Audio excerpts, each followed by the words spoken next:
the biggest thing that I wanted to start about was with COVID and everybody working from home and people using BYOD devices, are there really issues with BYOD devices, like your mobile devices and your endpoints, or like your teenagers running on the same laptop that you're trying to do work with, which always scares the daylights out of me. It was funny when we were planning this call, Grant made one of his great Grantisms, and he called BYOD. What did you call it again, Grant? It's most of us know it as bring your own device, but in fact, I think within the IT community, we see it as bring your own disaster.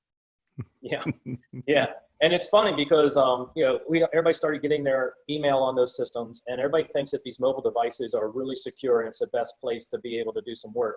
But we know that the hackers are really focusing on these mobile devices right now. So I'm going to start the conversation by asking Brian a little bit about mobile devices, how they're being integrated and used within this COVID beyond the perimeter space, and is there truly issues out there that could be causing problems or being issues with using mobile devices as a endpoint piece for beyond the perimeter? Okay, so let me start by saying that COVID merely, as it did with many things, brought to light what was already a what I'll call a blind spot for most of us.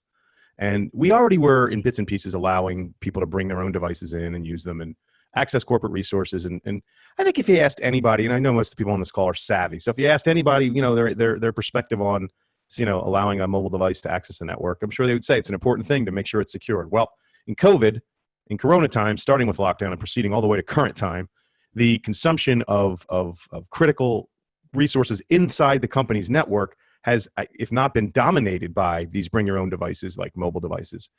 So the problem is amplified. And the problem is most companies subscribe to what I'll call 3 or 4 myths about it. And it's why I refer to mobile security as one of the biggest blind spots we face. So I'll go through a couple of the myths and you can tear them apart. We can argue about them. First one is that mobile devices don't need security. They're not laptops, so they're simpler devices. False. That they don't need security, and they're simply there's less they're less of a target, which is also false.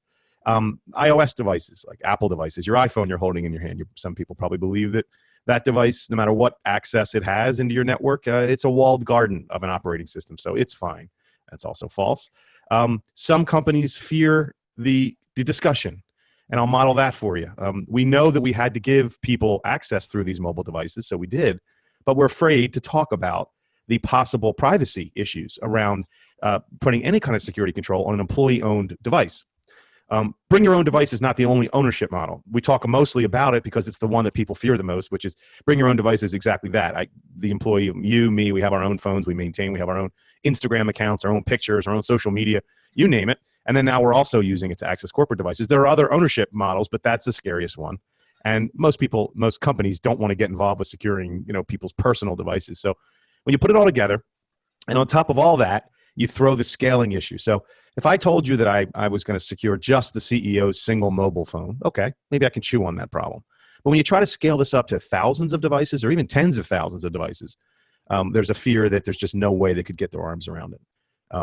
And that all these things put together form what has to be one of the greatest blind spots in Corona. And later we'll talk about Achilles, we'll talk about the Instagram vulnerability that we discovered and some other things.